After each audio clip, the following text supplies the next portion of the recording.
a ver cómo el cuerpo y la cola del páncreas van hacia el hipocondrio izquierdo y la cabeza está en la parte cercana a lo que es el duodeno y la parte distal del estómago, en el epigastrio. Es un órgano muy vago. Normalmente no da ninguna forma de determinarlo ni de palparlo, salvo que esté ya en patología muy avanzada. La siguiente.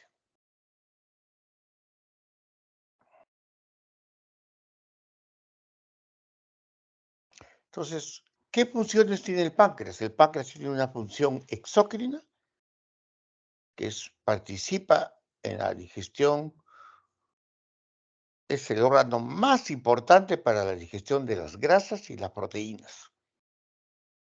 De hecho, uno puede vivir sin estómago. El estómago participa en la digestión de los alimentos, de las proteínas, pero el páncreas es esencial. Y en la parte endocrina tiene la producción de la insulina, el glucagón y otras hormonas. La siguiente. Entonces, las patologías son básicamente la pancreatitis aguda, que es la patología más importante y frecuente en el páncreas, la pancreatitis crónica, que es relativamente rara, y el cáncer de páncreas, que lamentablemente va creciendo, va creciendo.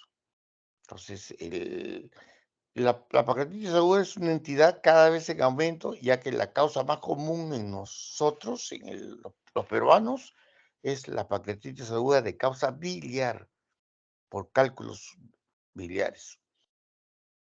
Da inflamación aguda y se caracteriza por un dolor abdominal intenso, un dolor marcadísimo, es un abdomen agudo muy importante. Y en esta entidad se activan las enzimas pancreáticas y se van a detectar, encontrar elevadas en el suero. La pancreatitis crónica es muy rara entre nosotros, felizmente. Se debe básicamente a alcohol, que es la causa número uno, y produce un dolor abdominal diferente que la pancreatitis aguda, que es crónico, y pérdida de la función pancreática. Cuando se pierde el 90% de la función pancreática exógena, 90% tiene que estar destruida la glándula, se va a producir falta de la absorción de proteínas y grasas.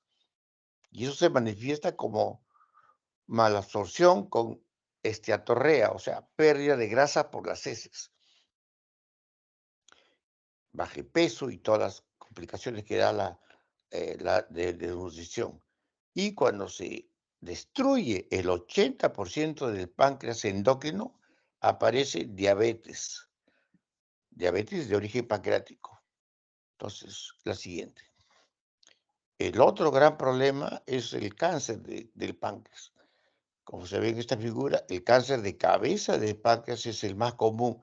Y esto está aumentando cada vez más por el estilo de vida que llevamos. La siguiente. Cuando uno interroga a pacientes con sospecha de patología pancreática, hay que tener en cuenta algunos datos que uno debe preguntar. Antecedentes familiares, hay factores genéticos y antecedentes familiares, si hay historia o situaciones de peligro de haber litiasis biliar, que es la causa más común de pancreatitis. Tiene enfermedad calculosa, la enfermedad calculosa biliar es más frecuente en mujeres, aunque ahora se encuentra bastante elevada, no solo en mujeres, sino en hombres. Y si bien es usual en mujeres multíparas, mujeres con sobrepeso, mujeres con múltiples embarazos o anticonceptivos, se encuentra tan frecuente que hasta en niños se puede encontrar en esta época. La diabetes mellitus es otro factor para tener patología pancreática. En los hábitos nocivos tienen que ustedes preguntar sobre el etanol, consumo de etanol, tiempo. Cuando ustedes hagan la historia del consumo de etanol, pregunten qué toma, por cuánto tiempo. Y más o menos uno debe presentar la historia clínica en gramos de alcohol promedio que se toma por día. El, la probabilidad de tener una patología digestiva por alcohol depende de la cantidad de gramos de alcohol absoluto que se toma.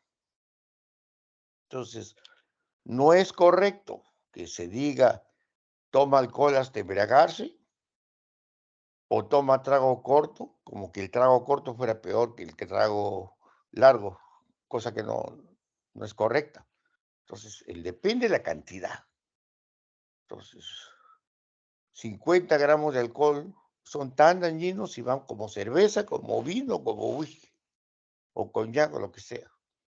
Entonces, no es correcto que la idea que equivocadamente se les enseña una y otra vez de que el alcohol es dañino solamente con el trago corto. Eso no es cierto. Y tratar de precisar por cuánto tiempo y tratar de cuantificar.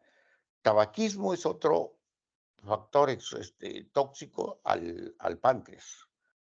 Consumo de etanol, tabaco, son mucha probabilidad de tener pancreatitis crónica y cáncer. Son factores que también igual el sobrepeso también condiciona mayor riesgo a estas entidades. La edad, obviamente el cáncer, la pancreatitis se observa ahora hasta en pediatría, pero el cáncer, la pancreatitis crónica es alrededor de los 40, 50 que empieza a presentarse.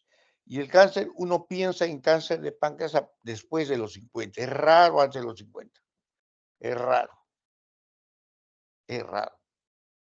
A partir de los 50 se observa esto.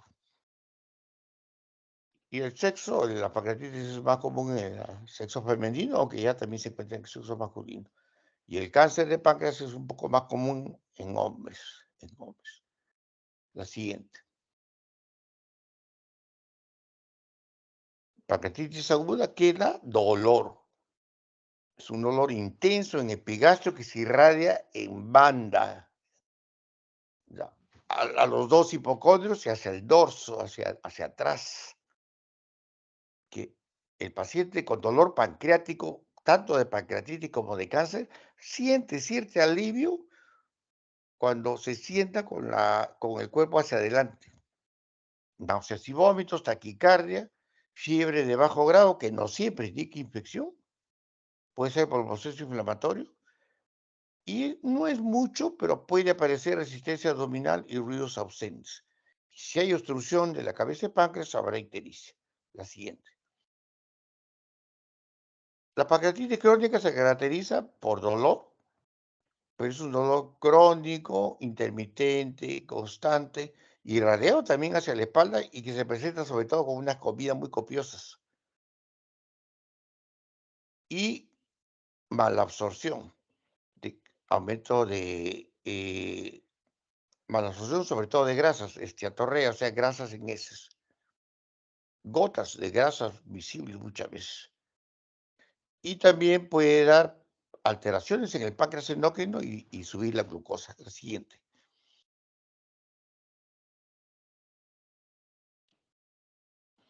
En la pancreatitis se pueden observar en las formas severas el signo de Kuhn, que es una mancha equimótica periumbilical, como se ve acá en la figura, la siguiente,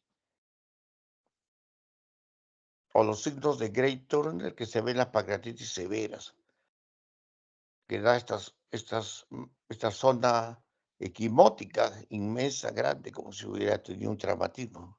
La siguiente. Cáncer pancreático, lamentablemente, cada vez sube más. Lamentablemente, cada vez sube más. Y estos datos que son tomados del Instituto Nacional de Enfermedades Neoplásicas, encuentran el dolor, que es un síntoma frecuentísimo y un dolor severísimo que requiere opiáceos, ictericia. La gran mayoría de cánceres son de cabeza y páncreas, da tremendas ictericias, probablemente una de las más altas que uno ha visto. Es una ictericia verdínica ya por la cifra. Uno puede encontrar cifras de 30, 40 miligramos de bilirrubina fácilmente con estos cánceres. Cosa que no ocurre cuando algo de ictericia, por ejemplo, por un cálculo en el colédoco. La bilirrubina no sube tanto. La baja de peso, tumor, la obstrucción. Puede presentarse depresión y astenia. Entonces, esto está cada vez más frecuente. Y pensar en esto en las personas por la edad.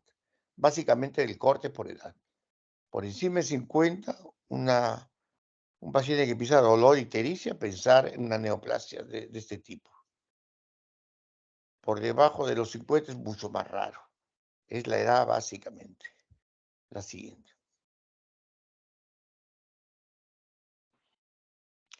El vaso es un órgano que normalmente no se palpa. Solo se palpa si está aumentado de tamaño. Si está aumentado de tamaño. Y tiene que aumentarse mucho para que se palpe el vaso. La esplenomegalia tiene que ser importante para que se palpe el vaso. Tiene que estar aumentada 2.5 o más del tamaño del vaso para que se palpe, el volumen del vaso. Entonces, esta es la localización. Por debajo de la sexta costilla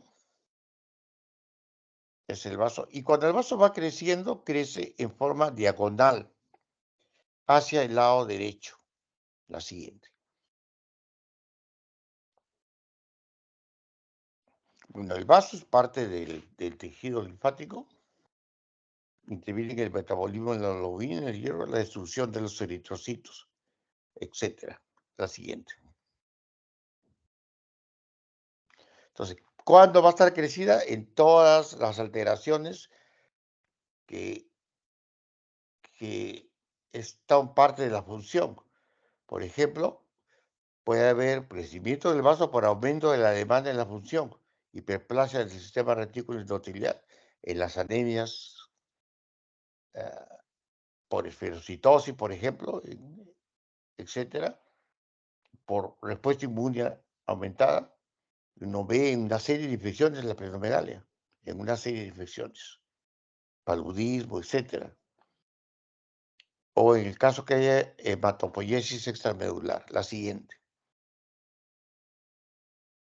El vaso también aumenta cuando hay por alteraciones del flujo sanguíneo. Por ejemplo, en la cirrosis. Hay aumento del volumen, hipertensión portal de otras causas que no son cirrosis, alteraciones vasculares y la esquistosomiasis, la siguiente.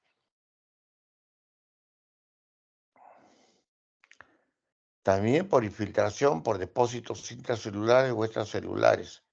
Y a veces en estas enfermedades que tienen enfermedades eh, metabólicas que son un poquito raras, uno encuentra grandes esplenomegalias. El vaso puede crecer tanto y va creciendo en diagonal hacia el lado derecho, que si uno empieza a palparlo muy cerca a la parte anatómica del hipocondrio izquierdo, lo deja de palpar porque el vaso está crecido hemos llegado a ver hasta cerca de la fosa ilíaca derecha. Y algunas causas también como infiltraciones malignas como leucemia, linfomas, etcétera, etcétera. La siguiente. Se percute en el espacio de Traube por debajo de la séptima costilla, de la sexta costilla, perdón, hasta el borde de la caja, espina en la línea axilar anterior, ahí se percute el espacio de Traube, la siguiente. Y se puede palpar con diferentes maniobras, la siguiente.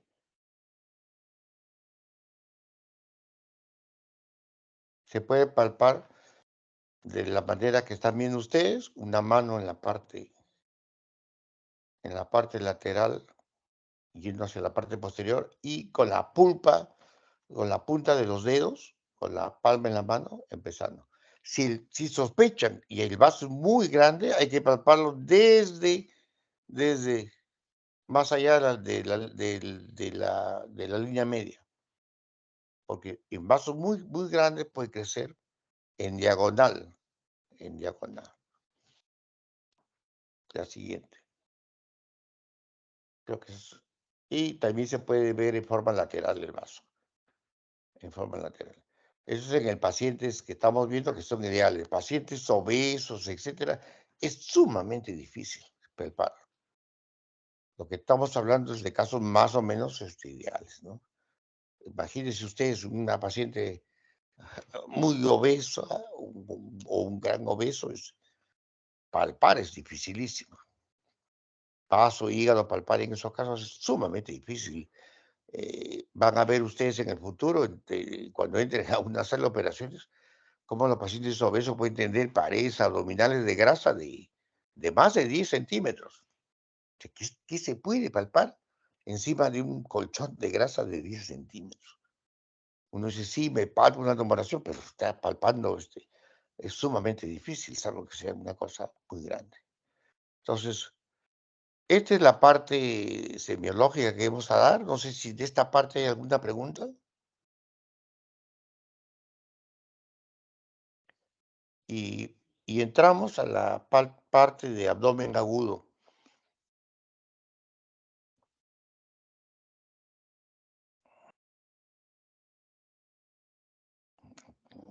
Ok, doctor, un momento, por favor, para poder Sí, sí. proyectar la siguiente.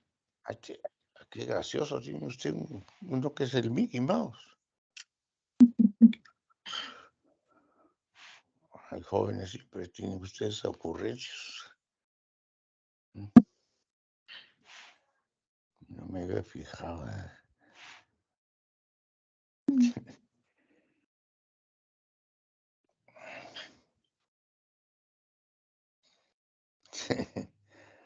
Ay, los jóvenes estos.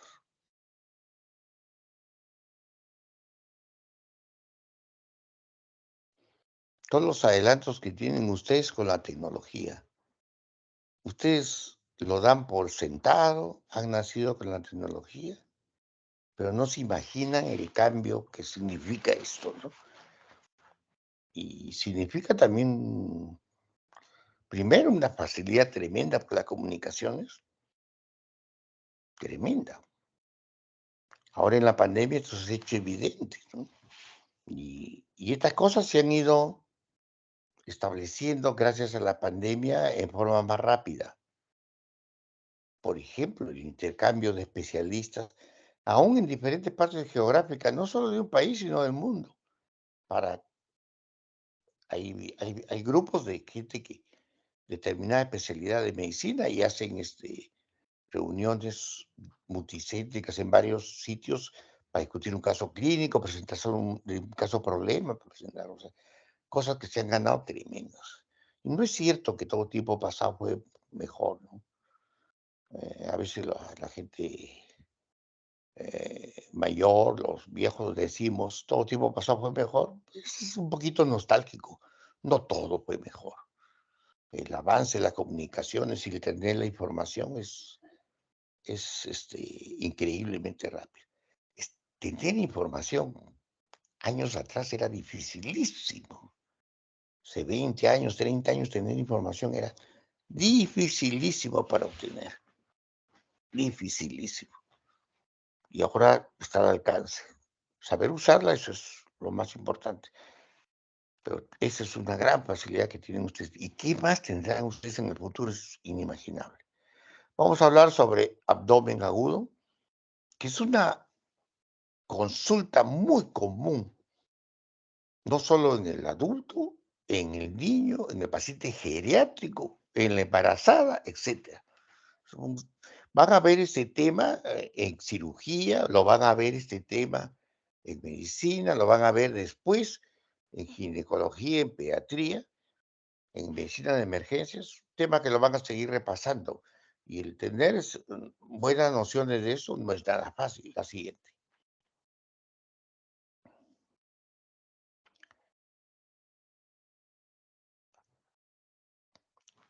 Es una causa común de frecuencia en cualquier emergencia. Más o menos se calcula que no menos del 10% en una emergencia llegan por dolor abdominal. Llegan por dolor abdominal. como causa de consulta. La mayor parte de veces este dolor abdominal no es severo y ya uno habla de abdomen agudo cuando existe la posibilidad de tener que plantear la posibilidad quirúrgica. Y eso es lo más importante. Cuando uno ve un dolor abdominal en un paciente en forma aguda, uno tiene que ver, esto es algo, un dolor simple que no va a poner problema o vaya a ser algo quirúrgico. Y uno no quiere pues, que se le escape algo quirúrgico. Esa es la importancia. Se tiene que hacer un diagnóstico acucioso, examinar, aunque tampoco demorar mucho, y ver la secuencia de los síntomas. ¿Cómo es la secuencia de los síntomas? Al inicio puede no estar claro. Por ejemplo, una apendicitis puede empezar con un dolor vago en epigastrio, mesogastrio. Un dolor cólico como empiezan multitudes de situaciones clínicas. Luego el paciente va a sentir náuseas y vómitos, posteriormente fiebre. Y ya después se localiza en la zona appendicular en fosa ilíaca derecha. Y que ve esa secuencia de los síntomas. Es difícil diagnosticar cuando el paciente llega muy tarde y ya llega de otro sitio donde lo han medicado. Y yo los errores que he visto en el diagnóstico por ejemplo, de algo que parece tan fácil, que no lo es, de apendicitis, los errores más comunes que uno ha visto es en pacientes que llegan derivados de otros sitios. Y muchas veces vienen derivados no solo de hospitales de menos complejidad, sino derivados de provincias, derivados de otros sitios. Paciente con una apendicitis que ya ha sido manejado un día, 2 días, se torna más difícil. Y en estos casos, más bien la decisión debe ser importante, porque no debe demorar el diagnóstico, si hay una cirugía de por medio, por tener tantos exámenes auxiliares. La siguiente. Entonces, el dolor abdominal, según su origen, puede ser visceral, como es al inicio un apéndice, un dolor vago, que uno no lo puede definir. Posteriormente ya se hace un dolor parietal, por ejemplo, cuando el apéndice ya se inflama, hay cierta reacción peritoneal, ya es fácilmente. O puede haber dolor referido. Ver la característica, puede ser agudo, punzante, tipo quemante, ardor o difuso y sordo. La siguiente.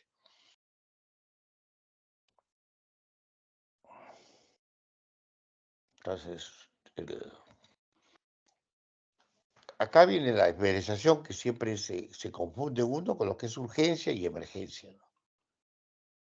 Urgencia es cualquier dolor, estamos hablando de dolor abdominal, abdomen agudo, que requiere atención rápida y que es de presentación menos aguda, es una urgencia, como un cólico vesicular, una colistitis, una hepatitis, una gastritis, una úlcera, un cólico renal, etcétera. Ya pasa a ser emergencia cuando la entidad es catastrófica y puede requerir cirugía.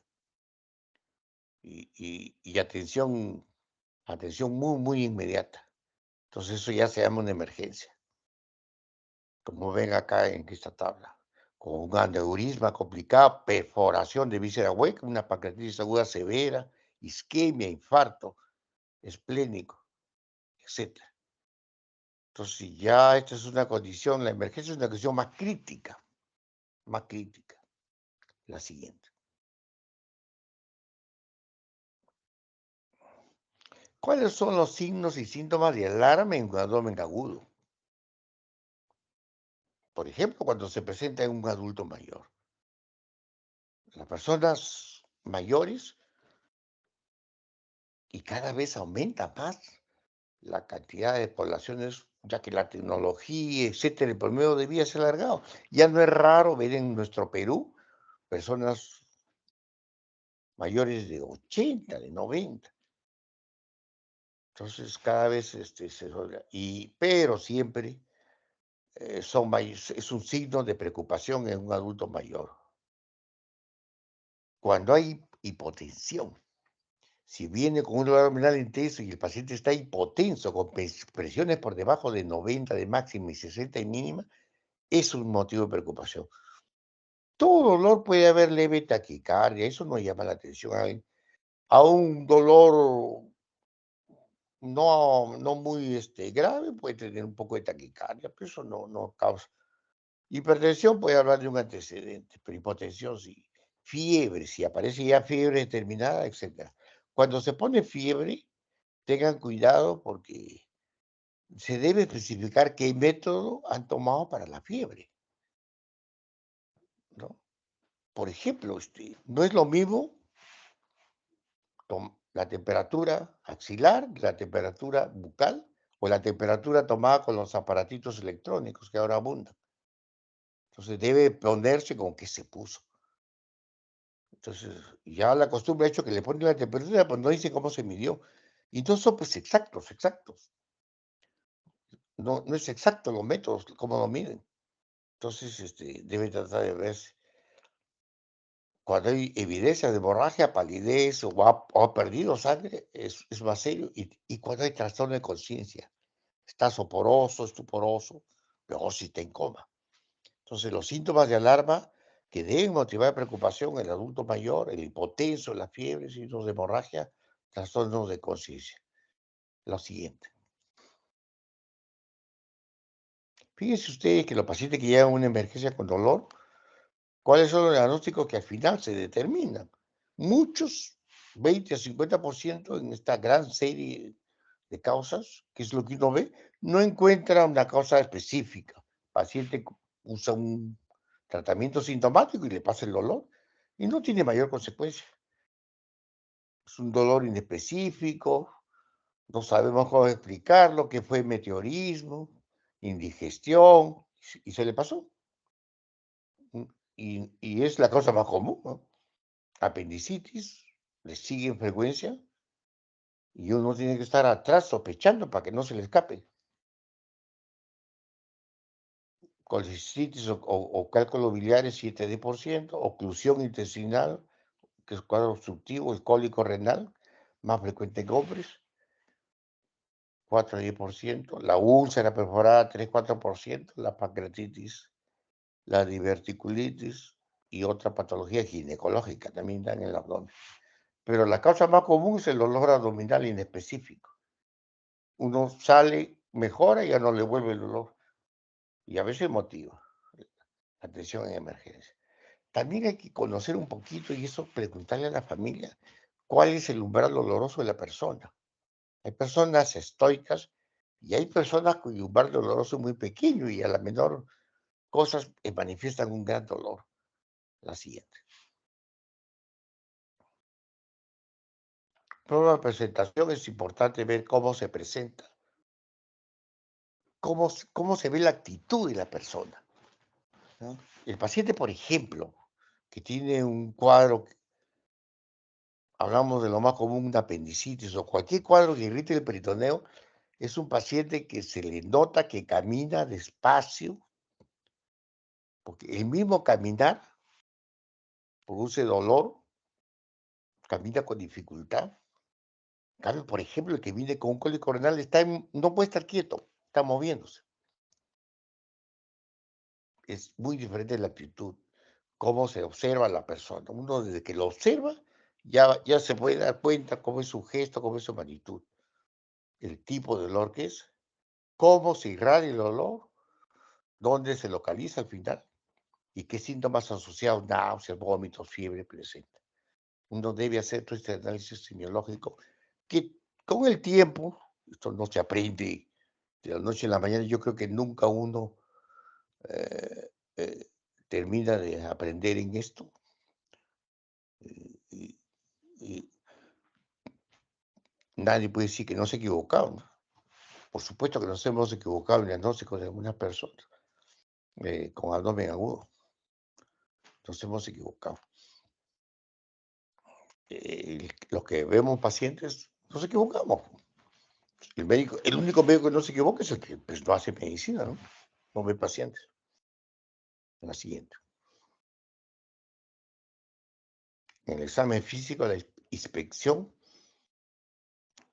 de toda la persona, de ver su actitud, el abdomen, si hay alguna de rigidez, alguna distensión, alguna anormalidad, alguna tumoración que se observe, etcétera. Ver la contextura así delgado, etcétera. El abdomen debe ser pues, un abdomen conforme a su constitución física, pero si está distendido uno se da cuenta, etcétera. Auscultar el abdomen, ponerle estetoscopio, ver si hay ruidos aéreos, etcétera. Percutirlo, ver si hay sondas timpánicas, sondas mates, etcétera, y palparlo. Siempre dejar para el último la sonda que el paciente refiere que donde más le duele. Una palpación física superficial y después más profunda. Dejando para el final la sonda que más duele, la siguiente.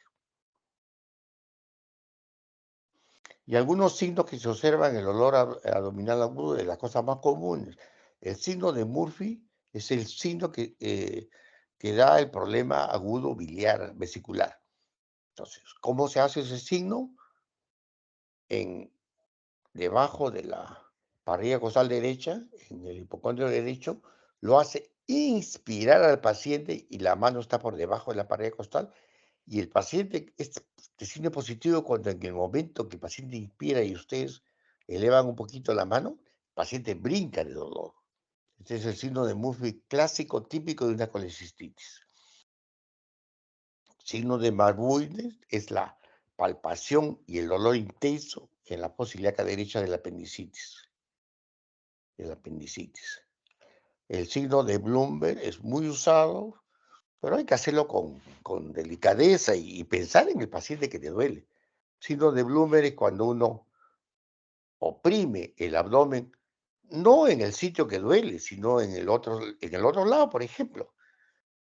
Si le duele la fosa ilíaca derecha, ustedes comprimen la fosa ilíaca izquierda o el flanco izquierdo y lo sueltan bruscamente y cuando hay reacción peritoneal se refleja hasta el lado donde está la patología. Pero tampoco, si no hay dudas, no hay que estar haciéndolo, porque hay que pensar en el paciente y al paciente le duele. No se deben estar haciendo eso. Y el signo de Robson, que es también de reacción peritoneal, cuando uno comprime un lado y se va a observar dolor porque hay reacción peritoneal generalizada en el otro dolor. Hay muchísimos más nombres, no es necesario saberse todos. La semiología ha sido pues una clásica y los franceses han dejado multitud de nombres que no tiene objeto tampoco aprender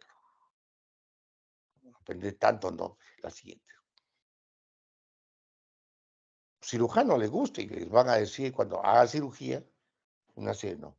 ¿Cómo se diagnostica el abdomen agudo? Laboratorio, es básico. Si sospechan que puede haber un sangrado o contaminación en la cavidad abdominal, una punción abdominal abajo. Imágenes, la paroscopía y a veces se recurre a la paroscopía exploradora. La siguiente. ¿Cuáles son las imágenes de estudio? En una apendicitis, las imágenes más útiles son la ecografía, cuando la sensibilidad es de 93-95%, muy alta, cuando uno logra visualizar bien el paciente, y la tomografía. Son las dos imágenes muy sensibles de la ecografía. En imágenes tienen que ver ustedes dos cosas. Conocer qué equipo tienen que ustedes están usando, qué equipo hay. Y número dos, el que lo hace. Las imágenes son máquina operador dependientes. Entonces, depende de qué máquina tenga, del equipo que tenga y del operador. Y ustedes donde trabajen deben conocer qué tan confiable es el equipo que tienen y el operador. Estas cosas son ideales, pero con máquinas muy modernas y con buenos operadores. Pero hay que ver eso. Por ejemplo, yo nunca he trabajado en el seguro, pero en el Ministerio de Salud, las radiodiagnóstico, el mejor sitio del Ministerio de Salud de radiodiagnóstico es Los mejores especialistas y equipos están en el Instituto Nacional de Enfermedades Neoplásicas. No hay ningún secreto. Son los mejores en imágenes, tanto en equipos como en calidad de profesionales. Luego está el Loaiza y después ya viene Cayetano y los otros hospitales, los de Carrión, los de Mayo, etcétera, etcétera. Pero claramente el INDEN es el mejor. Pero uno va a trabajar en donde esté y conociendo su eso. En la obducción, la radiografía simple de abdomen es bastante adecuada. Con el cistitis y la ecografía, pues y la tomografía, que es un poquito mayor, pero la ecografía es suficiente. Divertículo con tomografía. Puente embarazo, ecografía transvaginal, isquemia con tomografía computarizada o angioten, donde se pone contraste vascular y se hace una tomografía. Donde es lo mejor el angioten. La siguiente. En la pancreatitis, tomografía, órgano retroperitoneal, cualquier cosa de aire lo altera y es mejor la tomografía. Perforación de rafitórax es altamente confiable, una plaquita de tórax. Un abdomen agudo no debe dejar de tener una plaquita de tórax. Es la mejor manera de ver aire por perforación de cualquier víscera hueca. Un apéndice, por ejemplo. Apéndice más raro que se ve aire. Perforación de una úlcera. Eso sí es más común. Tomografía también. Pero una placa simple, ¿no? Salpingitis, ecografía, cólico, nefritis, laurotén también. Bueno, en los aneurismas aórticos una buena ecografía es muy, muy, muy confiable. Y la siguiente, le voy a poner algunos ejemplos. La siguiente. Este es una apendicitis aguda donde ustedes observan un apéndice inflamado, no necrótico, no perforado, con una pared engrosada inflamada. Esto es una imagen ideal. Y hay que ver, como yo les digo, el equipo y el que lo procesa, ¿no? Nuestro país no se distingue pues por tener en todo sitio equipos de alta calidad, ¿no? Usted sabe que siempre la renovación de equipos aquí ha sido el talón de Aquiles, ¿no? En el Perú. Y más aún cuando tenemos pues equipos donde un hospital del Perú tiene que pagar el doble que lo que compraría ese mismo equipo en un hospital pues europeo o americano, ¿no? Cosa que es increíble. Acá los llenan de impuestos y todo. Y ni siquiera los exonera porque sea un hospital del Estado, ¿no? No. Inclusive un hospital del Estado paga más caro que un privado. Entonces, es irracional, pues, irracional. Que un equipo le cueste la mitad en Estados Unidos o en Europa y nosotros paguemos el doble. O sea, con todas las carencias de nuestro país y encima tenemos que pagar más caro. Bueno, es una realidad que ustedes van a ver. La siguiente. En una ecografía, la colecistitis, y donde se ve acá a la parte media, en la parte derecha, se ve el cálculo con la sombra, y la colecistitis se produce porque este cálculo bloquea la salida y distiende la vesícula y ustedes ven la pared gruesa, inflamada. La pared normal es delgadita, acá es una pared gruesa, de varios milímetros. Esta pared gruesa es la inflamación. Y el cólico de la colicistitis es un cólico donde el paciente siente como un puño, porque se contrae sobre una obstrucción. Entonces el paciente, por ejemplo, come una comida grasa, 3 horas después empieza a sentir como una sensación de bulto. Si uno le pregunta que lo describa claramente, no es un cólico que viene y se va como cuando es una infección intestinal. Ellos describen como un puño que va apretando y no pasa salvo que le den ustedes un analgésico. Es el olor biliar, como se ve acá. Felizmente la ecografía simple que se dispone en cualquier sitio de nuestro Perú, es diagnóstico. La siguiente.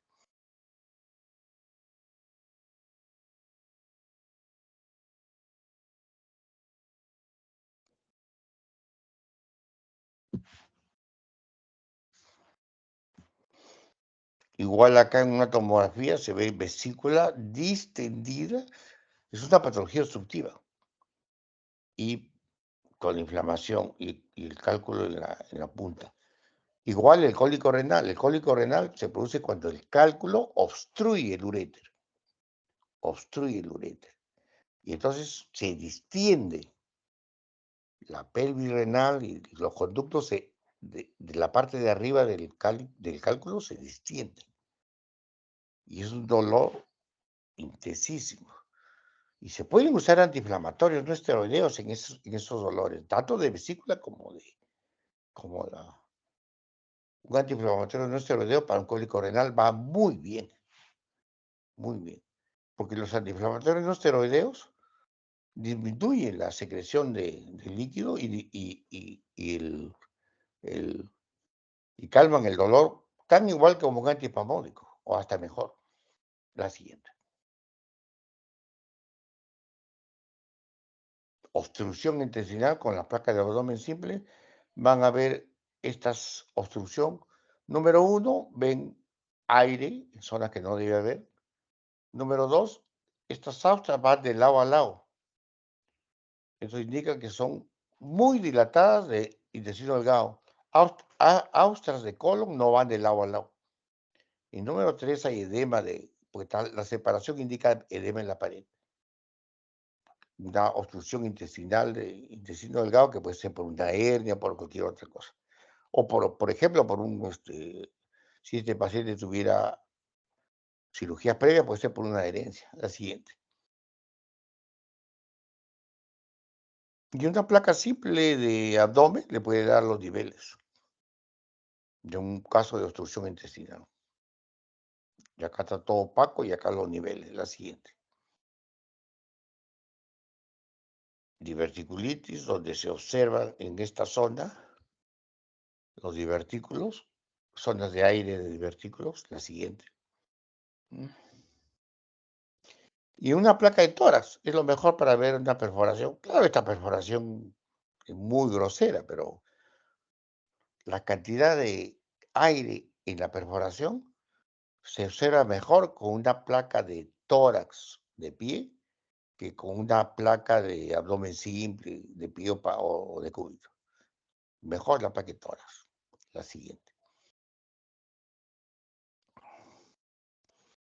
Y la pancreatitis, donde ven, en este caso leve, todo este páncreas en forma así volteadito de herradura, aumentado de tamaño, no necrótico. Si fuera necrótico, veríamos una zona negra, oscura. Todo tiene un aspecto gris uniforme. Y la siguiente, cuando la pancreatitis es severa, ya se produce necrosis.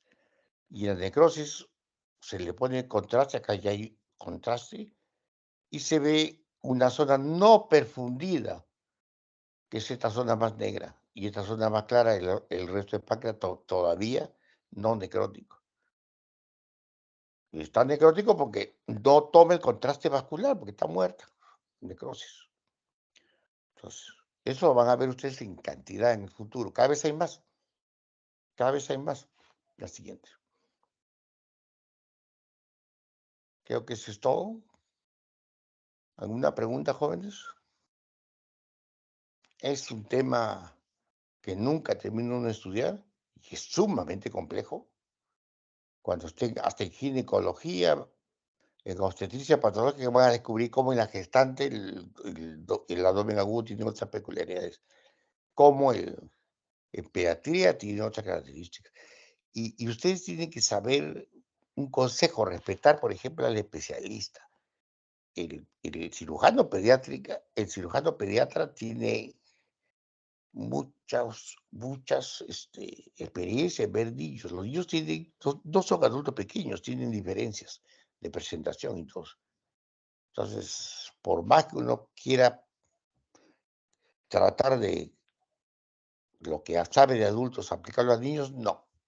Debe buscarse un pediatra, un buen cirujano, un pediatra cuando sospeche un abdomen agudo, cuando hay un caso de abdomen agudo en niños.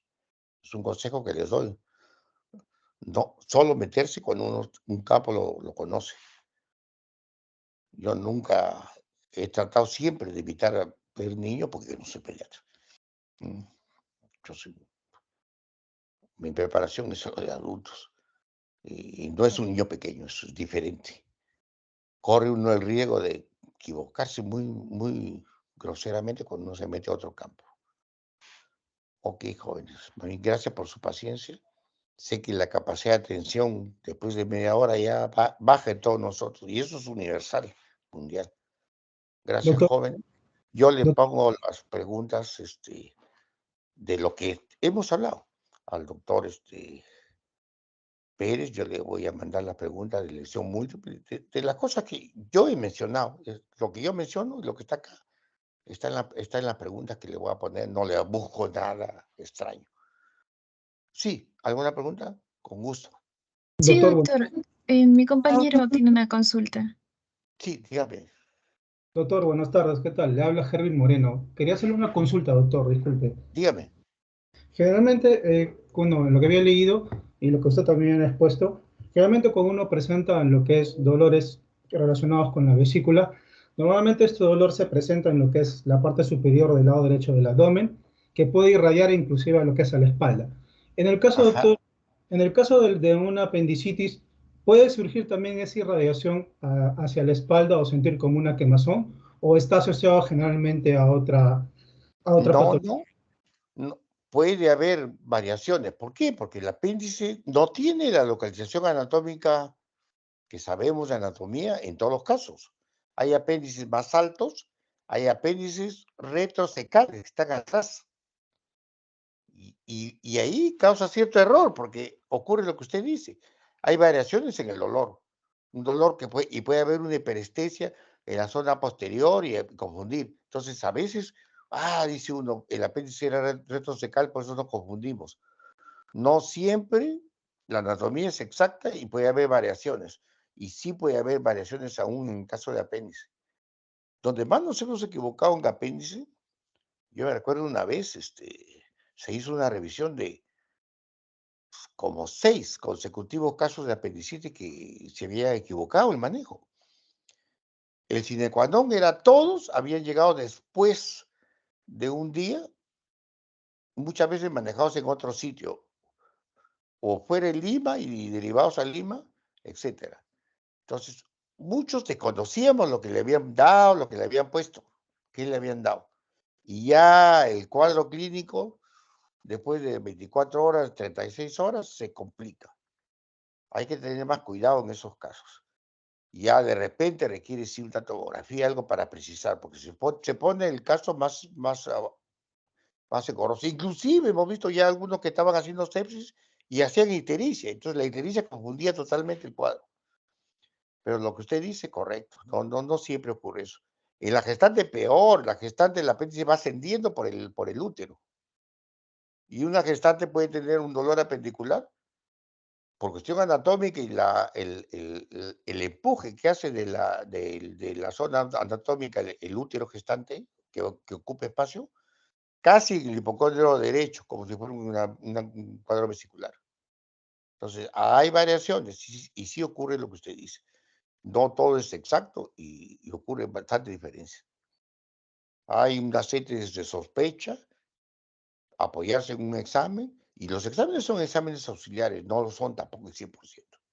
Siempre piensen, y por eso se llaman exámenes auxiliares. Laboratorio y todo son exámenes auxiliares, nada es absoluto. Es la unión de la clínica, consultar con un cirujano y la unión de todos los métodos lo que va a hacer el balance. ¿Alguna cosa más? Gracias, jovencitos. Doctor, una consulta. ¿Hay Dígame. alguna diferencia en el dolor o alguna diferenciación en el dolor entre una colelitiasis y una pancreatitis aguda? ¿O ambos provocan el mismo tipo de dolor?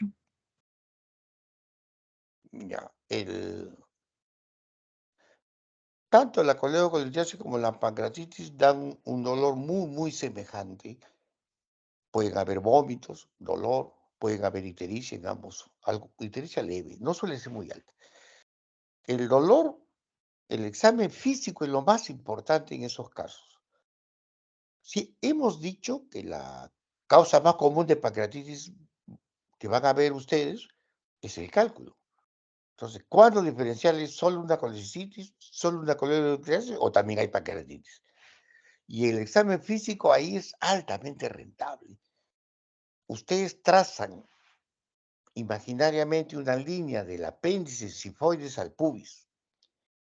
Y cuando el paciente llega con pancreatitis, ustedes lo palpan, el abdomen, y comprimen, y si encuentran dolor manifiesto a la izquierda de la línea media, más que seguro que tienen pancreatitis. Si el dolor solo está en la línea media a la derecha, es un problema biliar nada más y no ha comprometido tanto el páncreas. Eso es altamente rentable. Fíjese que en algunos estudios se ha demostrado que es tan fidedigno como hacerle amilasa y lipasa. Pero no necesitan eso y pueden estar en algún momento en el serum, van a estar ustedes fuera de Lima, donde no siempre encuentran en una emergencia, pues hacerle amilasa y lipasa para diagnóstico de pancreatitis. ¿Ya? Y yo le contaba la anécdota que